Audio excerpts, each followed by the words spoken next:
Dan pagi ini saya akan sharing, berbagi sebuah pengajaran firman Tuhan dengan saudara. Yang saya berikan tema, saya berikan judul Yesus datang membawa kasih karunia dan kebenaran. Mari kita sama-sama baca ayatnya dalam Yohanes pasal 1 ayatnya yang ke-17. Saudara ya, Yohanes pasal 1 ayat 17. Mari Bapak Ibu Saudara kita membaca ayat ini bersama-sama ya. Yohanes 1 ayat 17, 1, 2, dan 3. Sebab hukum Taurat diberikan oleh Musa, tetapi kasih karunia dan kebenaran datang oleh Yesus Kristus. Saudara lihat screen gambar pertama yang saya kasih sama saudara. Seperti ayat yang tadi barusan kita baca, Yohanes 1:17 dikatakan hukum Taurat itu dikatakan diberikan oleh Musa, melalui Musa. Tuhan berikannya. Tetapi kasih karunia atau grace atau anugerah, pujian yang barusan kita naikkan, kasih karunia dan kebenaran dikatakan datang oleh Yesus Kristus. Jadi 2000 tahun yang lalu ketika Yesus Kristus datang ke dalam dunia ini, dia menjadi manusia sama dengan kita, tinggal di tengah-tengah manusia yang kita peringati lewat Natal dalam bulan Desember ini. Perhatikan baik-baik. Ketika Yesus datang dalam Natal 2000 tahun yang lalu, Alkitab katakan dia datang membawa dua hal. Ya, dia datang ke dalam dunia menjadi manusia membawa dua pilar dalam gerejanya. Apa itu? Yang pertama adalah anugerah. Yang pertama adalah kasih karunia. Yang kedua adalah kebenaran. Saya ulang. 2000 tahun yang lalu ketika Yesus Kristus datang ke dalam dunia ini menjadi manusia, sebagai manusia dia bawa dua hal sama kita manusia kepada dunia.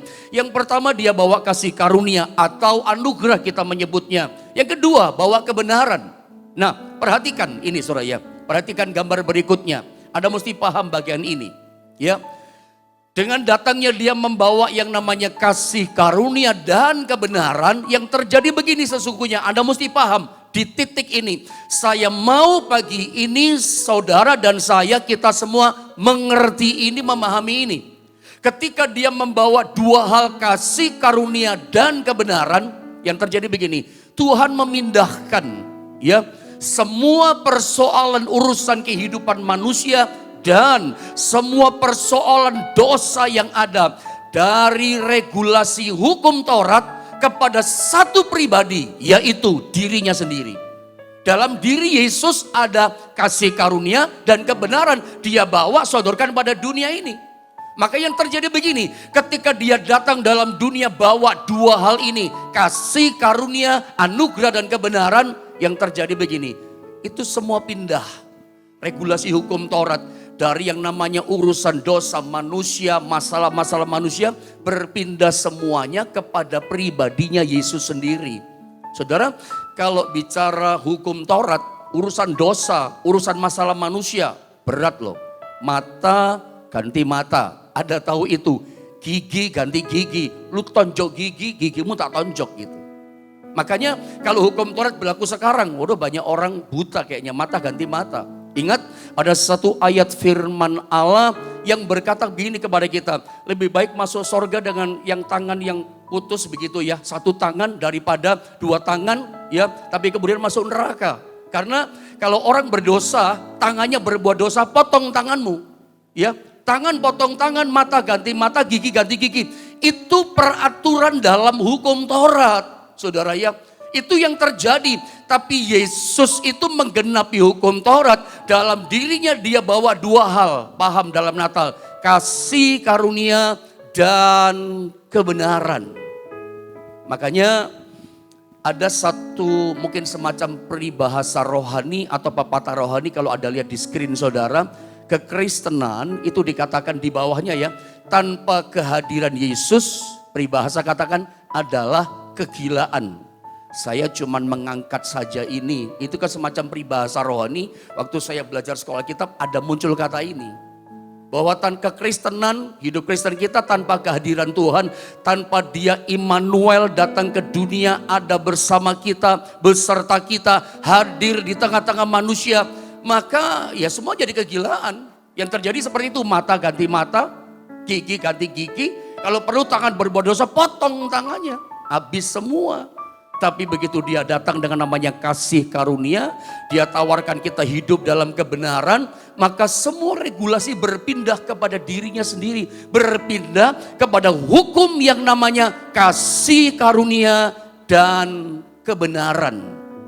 Nah, kita kembali, coba saya ajak saudara lihat satu ayat tentang kasih karunia. Apa sih kasih karunia gitu dan segala macam, lihat ayat 16. Saya ingin kita baca dulu sama-sama, ini naik di ayat yang ke-16. Yohanes 1 ayat 16. Mari sama-sama kita membaca 2, 3. Karena dari kepenuhannya kita semua telah menerima kasih karunia demi kasih karunia. Ayat ini bilang dalam diri Yesus itu ada yang namanya kepenuhan kasih karunia. Karena memang Yesus gak bisa dipisahkan dari kasih karunia. Dalam diri Yesus ada kasih karunia. Makanya muncul kata ini. Karena dari kepenuhannya, dalam dirinya penuh dengan kasih karunia, itu membuat kita semua, dikatakan 16, telah menerima, mengalami dan menerima kasih karunia demi kasih karunia. Saya ulang tulisan biru Anda lihat. Karena kepenuhannya bagi kita semua bisa mengalami dan menerima kasih karunia demi kasih karunia. Kalimat ini menunjukkan, membuat kita jangan terpancang puas hanya berhenti pada satu level kasih karunia. Karena Tuhan mau bawa kita, Tuhan mau rindu kita mengalami dan menerima yang namanya kasih karunia demi kasih karunia. Dari satu level kasih karunia kepada satu level yang lebih tinggi dari kasih karunia Tuhan. Jadi sebetulnya dari ayat 16 ini Tuhan rindu, Tuhan mau setiap kita itu sampai mencapai yang namanya tingkat kasih karunia dalam hidup kita di dunia itu lebih tinggi dari satu level kasih karunia kepada satu level yang lebih tinggi. Makanya saya katakan, dengar pagi ini, jangan puas hanya terpancang pada satu kasih karunia. Makanya ada istilah from grace to grace, ya, from faith to faith, from light to light. Bahkan ujungnya begini, from strength to strength, bahkan puncaknya adalah 1 Korintus pasal 3:18, from glory to glory. Dari kemuliaan sampai mengalami kemuliaan yang lebih besar. Apa itu ya kemuliaan lebih besar? Kita serupa dengan gambar anaknya. Coba lihat ayat ini. 2 Korintus pasal 3 ayat 18. Bapak Ibu Saudara, mari sama-sama kita membaca ayat ini. 2, 3. Kita semua mencerminkan kemuliaan Tuhan dengan muka yang tidak terselubung. Karena kemuliaan itu datangnya dari Tuhan yang adalah Roh. Maka kita sedang diubah menjadi serupa dengan gambarnya dalam kemuliaan yang semakin besar. Kita dirubah menjadi serupa dengan gambar anaknya seperti Yesus, serupa seperti Yesus. Bagaimana caranya? Kita dibawa dari level kasih karunia demi kasih karunia. Dari kekuatan kepada kekuatan sampai from glory to glory. Dari kemuliaan kepada kemuliaan yang semakin besar. Sampai serupa dengan gambar anaknya. Jadi untuk ngalami serupa dengan gambar anaknya harus ngalami dulu namanya kasih karunia. Mungkin saya terangkan kembali di ayat 17. Ya, lihat ayat ini, saya baca ulang, perhatikan garis biru, garis merah saya kasih sama saudara. Sebab hukum Taurat diberikan oleh Musa, Anda mulai serius di sini.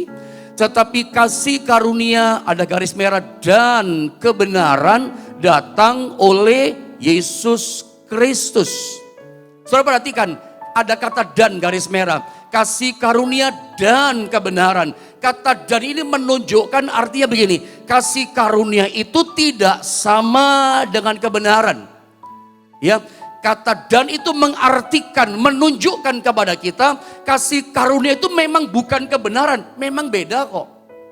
Ya, Anda mungkin terkejut, tapi janganlah terkejut kalau saya katakan kasih karunia itu tidak sama dengan kebenaran, karena memang kasih karunia itu bukan kebenaran. Tetapi meskipun bukan dan tidak sama, kasih karunia itu bukan melawan kebenaran. Kasih karunia tidak berlawanan dengan kebenaran. Tetapi tepatnya begini, ada kata dan menunjukkan kasih karunia dan kebenaran itu berarti pasangannya. Kasih karunia itu pasangannya adalah kebenaran. Dan urut-urutannya kebenaran di belakang dulu, kasih karunia di depan. Sebab Anda dan saya dengar baik, perhatikan baik. Kita nggak bisa menerima kebenaran sebelum menerima kasih karunia. Yang punya kasih karunia kebenaran Yesus. Tapi dengar baik, kita nggak bisa hidup benar. Bahkan begini ya, kita itu semua termasuk saya yang khotbah sama saudara. Saya, kita semua, Anda semua, kita nggak akan bisa mengerti, mengenal, mengalami Injil Kristus, mengalami keselamatan. Kita nggak bisa jadi orang Kristen yang setia, hidup benar, hidup dalam ketaatan. Kita nggak bisa menerima namanya keselamatan hidup kekal sebelum kita menerima namanya kasih karunia. Nggak bisa. Makanya mengalami Kristus dalam hidup kita, mengalami perjumpaan dengan pribadinya kasih karunia itu nomor satu di depan. Sebelum kita mengalami kasih karunia di dalam Kristus, ya sorry saja, kita nggak bisa mengalami kebenaran. Makanya saya mau kasih tahu, keras saya katakan sama saudara, berita dalam kekristenan, berita dalam firman Allah, yang utama dikatakan apa? Kasih karunia, nomor satu. Kita diselamatkan karena kasih karunia. Bahkan hari ini saja di masa tahun yang berat, masa pandemi, Anda sehat, Anda terpelihara, kita bisa makan, minum, pakai, berjalan tegak, bisa berlari dalam kondisi sekarang. Tahukah Anda? Itu semua karena kasih karunia. Semua kita terima dasarnya kasih karunia. Kekristenan berita nomor satu utama itu kasih karunia. Tanpa kasih karunia nggak selamat kita. Nggak bisa kita percaya Yesus juru selamat Tuhan. Kita bisa percaya karena kasih karunia. Makanya saya mau kasih tahu, ya, apa sih yang kira-kira Anda tahu nggak? Tahukah saudara, apa sih yang tidak pernah diberitakan oleh agama di muka bumi ini? Saya kasih bantu, jawabannya adalah kasih karunia. Coba Anda cek, Anda lihat, Anda perhatikan di dunia ini, di sekitar saudara, ya. Perhatikan, cermati, begitu maksud saya. Lihat yang namanya agama, Anda boleh sebutkan agama apa saja pada saya. Tapi semua agama di dunia ini tidak ada yang mengajarkan, menyuarakan sounding berita tentang kasih karunia. Kalau ada kasih tahu sama saya, tidak ada. Hanya kekristenan, hanya firman Allah yang mengajarkan berita keras tentang kasih karunia. Mungkin sebelum kita masuk lebih dalam tentang kasih karunia, ya, saya mau Anda ngerti dulu apa itu kasih karunia. Kasih karunia itu artinya begini, saudara ya. Saya pernah ajarkan khusus tentang kasih karunia atau grace. Kasih karunia itu artinya begini, kira-kira definisi sederhananya, yaitu kemampuan ilahi yang Tuhan berikan kepada kita, yang memampukan kita mengerjakan hal-hal yang besar yang sebetulnya kita nggak sanggup melakukannya, nggak mampu melakukannya, tapi kita jadi mampu. Pekerjaan apa itu? Kasih karunia. Saya ulang, apa itu kasih karunia? Apa itu grace? Kasih karunia itu adalah kemampuan ilahi dari Tuhan yang Tuhan taruh dalam diri kita. Kemampuan ilahi dari Tuhan yang Tuhan kasih dalam hidup kita. Dan ini yang memampukan kita mengerjakan hal-hal yang besar yang kita nggak mampu melakukannya, tapi kita jadi mampu. Itu kasih karunia. Dan saya harus katakan, kenapa sih semua nggak bisa berikan namanya kasih karunia? Hanya pribadi Yesus yang kepenuhan kasih karunia ada dalam dirinya. Hanya Dia yang bisa beri kasih karunia kepada kita. Hanya pribadi Dia. Seorang pribadi yang bisa kasih karunia. Agama nggak bisa beri kasih karunia.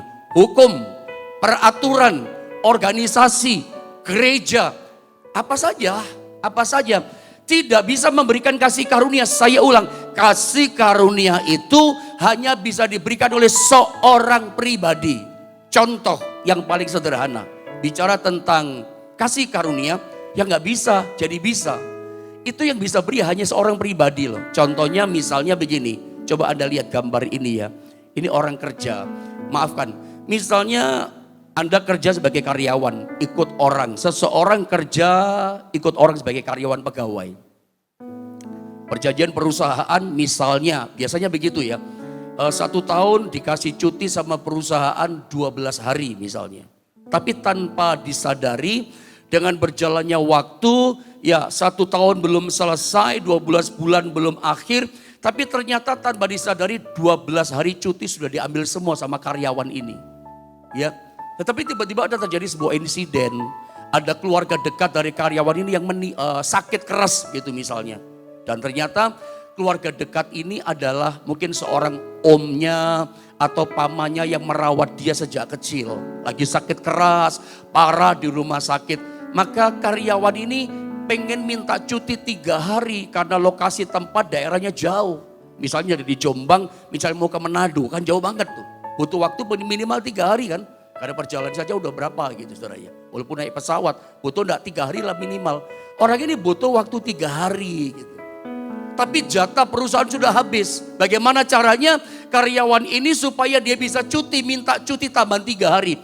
Biasanya kalau pegawai dia akan minta tolong menghadapnya kepada kepala kepegawaian atau HRD kita sebutnya. Menghadap HRD dia. Pak, saya mau minta tambah cuti dong Pak 3 hari. Oke, tunggu sebentar, kata HRD, kepala pegawai. Dia lihat file di komputer. Aduh sorry ya, gak bisa. Ternyata di file tercatat, kamu sudah ambil cutimu 12 hari. Berarti gak bisa. Tolonglah Pak, ini ada om saya yang merawat saya sejak kecil, sedang sakit parah. Saya gak enak dong, saya udah kayak anak gak kunjungin dia. Itu kayak orang tua saya. Tetapi peraturan perusahaan mengatakan gak bisa peraturannya. Oke, atau saya kasih kamu cuti 3 hari, tapi potong gaji. Jangan potong gaji lah Pak. Nanti gak cukup kebutuhan saya. Saya punya cicilan rumah, saya punya cicilan mobil dan segala macam. Ini cuma cerita imajiner gak sungguhan, saudara ya. Jadi kalau yang lagi nyicil jangan senyum-senyum gak apa-apa saudara ya. Tetapi ini keadaannya ya. HRD berkata gak bisa peraturan potong gaji. Janganlah Pak. Menurut saudara HRD kepala pegawai gak bisa kasih solusi karena dia mesti jalankan aturan. Dia pun gak boleh melanggar. Aturannya begini, makanya saya katakan hukum peraturan tidak bisa beri kasih karunia. Agama gak bisa, ya gak bisa kasih karunia. HRD gak bisa, nabi pun gak bisa beri kasih karunia. Nabi itu cuma pegawai, hamba Tuhan cuma pegawai. Lalu menurut Anda karyawan ini mesti datang kepada siapa? Mesti datang kepada siapa ya? Bosnya dia. Datang kepada owner, ya, pemilik perusahaan yang punya, ya, he is the bossnya, dia mesti datang kepada yang punya perusahaan. Pak bos, ya, saya mesti minta cuti. Nah, yang bikin kebijakan yang bisa merubah itu semua. Yang peraturan katakan gak bisa, udah habis. Yang bisa merubah kebijakan siapa? Yang punya perusahaan, pemiliknya, ya. Ownernya yang bisa, the only ownernya yang punya. Selain itu udah bisa saudara. Hanya pemilik. Saya mau katakan, memangnya pemilik hidup kita siapa? Tuhan. Malaikat pun tidak bisa beri kasih karunia. Pendeta, hamba Tuhan, rasul, nabi, cuman pegawai. Ya, makanya ketika bicara kasih karunia, gak ada agama, makanya gak ada agama beritakan kasih karunia. Cuman firman Allah, kekristenan yang beritakan sebelum kita bisa ngalami hal-hal yang ilahi. Ngalami kebenaran, hidup suci sama seperti Yesus. Nomor 1, mesti ngalami namanya apa? Namanya kasih karunia dulu. Baru kita ngerti kebenaran, menerima kebenaran, bisa hidup dalam kebenaran. Kira-kira Anda bisa nangkep gak maksud saya ya? Jadi kasih karunia dan kebenaran. Kasih karunia di depan baru kebenaran. Kasih karunia itu gini loh, gratis. Anda gak bayar, gak dipotong gaji. Ya kan? Seperti cerita barusan tadi loh.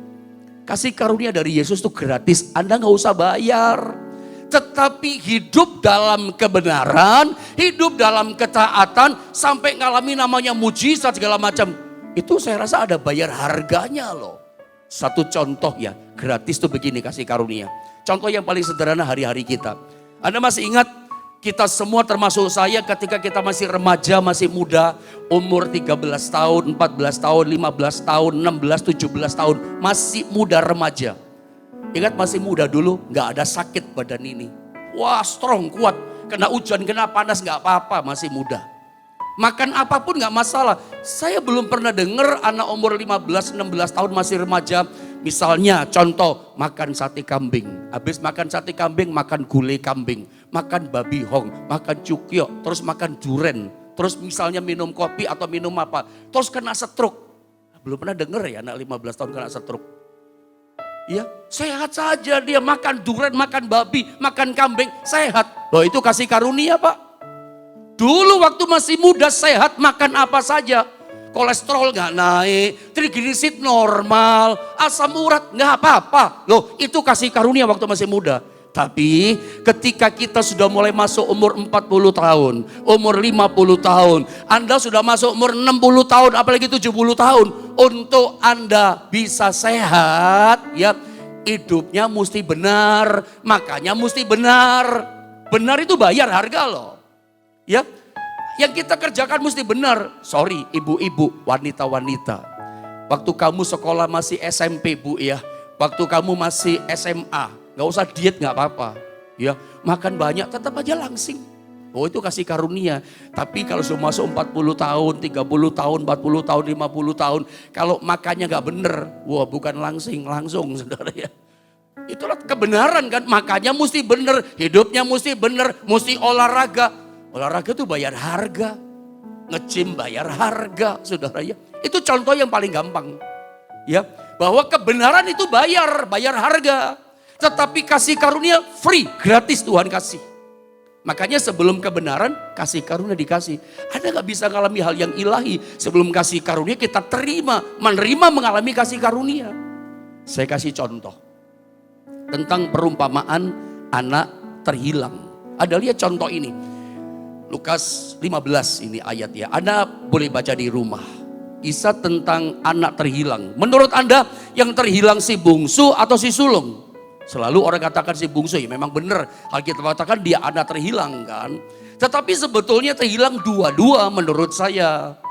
Si bungsu terhilang di luar, berontak ya. Dia salah jalan, dia melawan kebenaran. Terhilang di luar dia. Tetapi si sulung ini terhilang juga. Terhilang dalam rumah. Kalau Anda baca cerita si sulung, ketika si bungsu pulang masuk rumah dibikinin pesta sama bapaknya, si sulung tersinggung loh. Si sulung komplain sama bapaknya, "Bapak, kenapa kau terima si bungsu yang hura-hura saja melawan bapak, habisin harta bapak? Kenapa diterima?" Bapaknya ngomong bla bla segala macam. Lalu dia ngomong begini si sulung, "Bapak, selama ini aku tidak pernah berontak, aku setia taat bantu bapak berpuluh-puluh tahun," kira-kira begitu. Ya, aku bantu bapak, tapi bapak sekalipun tidak pernah berbuat baik kepadaku. Bapak tidak pernah kasih aku seekor anak domba atau kambing untuk aku senang-senang sama teman-temanku. Bapak tidak pernah berbuat baik. Dengar dulu. Alkitab katakan bukannya bapaknya gak berbuat baik, gak pernah berbuat baik. Bapaknya ngomong begini sama si sulung, "Hei anakku sulung, kamu ini tinggal sama aku di rumah ini. Yang aku punya, kamu punya. Milikku, milikmu. Semua punya bapakmu, ini punya kamu." Persoalannya di mana? Si sulung berkata, "Aku tidak pernah mengalami kebaikan bapak." Loh, ada yang salah loh. Bapaknya jawab kok. Ya, semua yang bapak punya di rumah ini, semua punyamu. Yang ku miliki, itu milikmu. Masalahnya di mana? Masalahnya pada si sulung yang terhilang ini di dalam rumah. Dia tidak memahami hukum yang namanya kasih karunia. Makanya dia gak punya hati seorang anak yang ngerti hati bapaknya. Gak ngerti. Ingat saudara ya, hubungan bapak sama anak itu hubungan perjanjian namanya. Ya, kasih karunia kan, seperti suami dengan istri itu kan perjanjian. Perjanjian itu maksudnya begini saudara ya. Kalau misalnya Anda kasih sesuatu sama anak saudara, kasih uang misalnya. Atau Anda kasih motor, atau Anda kaya kasih mobil sama anak saudara. Anda kasih motor, kasih uang sama anakmu, apa nunggu anakmu berbuat jasa dulu sama saudara? Enggak kan? Kalau Anda kasih seseorang, dia mesti berbuat jasa dulu sama saudara. Dia mesti kerja 1 bulan dulu sama saudara. Lu mesti buat ini sama saya. Lalu Anda kasih uang. Itu namanya upah. Itu namanya gaji. Karena dia pegawai berarti. Dia mesti buat sesuatu dulu. Anda kasih berkat karena dia pegawai. Tapi sama anak gak seperti itu kan. Ketika Anda beri sesuatu kepada anak saudara, ya tidak harus dia berjasa dulu. Kenapa? Dia anak. Bapak, papa, mama sama anak. Itu namanya hubungan perjanjian. Itu kasih karunia. Dia gak mesti kerja dulu. Pak, saya minta ini Pak, Anda kasih. Loh kenapa dikasih? Hubungan perjanjian Pak, dia anak. Itu kasih karunia. Tapi si sulung gak ngerti itu. Bapak Ibu Saudara, saya berharap lewat berita Natal, Yesus Kristus datang ke dalam dunia, dia membawa kasih karunia buat kita. Jangan sampai Anda gak ngerti bahwa Anda dan saya, kita semua hidup dalam kasih karunia. Ya, Bapak suka gak perhitungan sama kita. Saya kasih contoh lebih jelas lagi. Ini mungkin contoh terakhir buat kita. Di dalam Matius pasal 20 ayat 1 sampai 16, ini ada sebuah cerita. Nanti Anda tolong baca lengkap ayat ini di rumah. Matius 20 ayat 1 sampai 16. Dalam cerita ini ada seorang tuan pemilik kebun anggur, bos begitu ya, Lopan gitu ya, pemilik kebun anggur. Satu kali dia lihat di kebun anggurnya, dia sudah punya pegawai lagi kerja jam 8 pagi. Tapi dia lihat, aduh kurang ini pegawai, kurang pekerja. Lalu dia keluar jam 9 pagi. Untuk apa? Untuk cari karyawan pekerja. Ketemu, cari orang-orang yang nganggur di pinggir jalan gak punya kerjaan. Dia tanya, lu mau kerja gak sama saya? Kerja di kebun anggur. Mau Tuhan? Oke, kita bikin kesepakatan. Upahnya 1 dinar ya. Kerja dari jam 9 sampai jam 6 sore. Sepakat kita? Sepakat. Dan 1 dinarnya bos ini, kalau ada baca Alkitab dan arti sesungguhnya, berapa sih upah minimum? Misalnya orang kerja upah paling minim 100.000. Bos ini berkata begini, Tuan pemilik kebun anggur, kamu kerja sama aku 1 dinar. Aku kasih kamu 300.000. Artinya lebih dari upah minimum. Aku kasih 300.000. Mau gak? Oh mau Tuan. Nganggur ke masa gak mau? Kerja jam 9 sampai jam 6. Ketika dilihat kerjaan, Tuan kebun anggur berkata, aduh masih kurang bekerja ini. Jam 12 siang, pemilik kebun anggur keluar lagi cari pekerja lagi. Cari orang nganggur, di tengah jalan ketemu, lu mau kerja gak? Mau, oke. Gajinya lebih dari minimum, 300.000 mau? Mau kerja. Jam 12 sampai jam 6. Dilihat masih kurang lagi. Bos ini keluar jam 5 sore. Cari pegawai, pekerja untuk kebun anggurnya. Jam 5 sampai jam 6. Berarti cuman berapa jam saudara? Cuman 1 jam. Kita bikin kesepakatan, lu mau kerja sama saya? Mau Tuan. Upahnya berapa Tuan? 1 dinar. 300.000, mau enggak kerja? Oh mau, 1 jam 300.000, upah di atas minimum kerja. Waktu mereka kerja nggak ada masalah, nggak ada masalah. Mari kita lihat ayat 13 sampai 16. Masalahnya terjadi ketika upah diberi. Lihat saudara ya, ayat 13 sampai 16 saya baca. Tetapi Tuan itu menjawab seorang dari mereka, karena ada yang komplain, saudara, aku tidak berlaku tidak adil terhadap engkau. Terus, bukankah kita telah sepakat, kita bikin kesepakatan, sedinar sehari, ambillah bagianmu dan pergilah.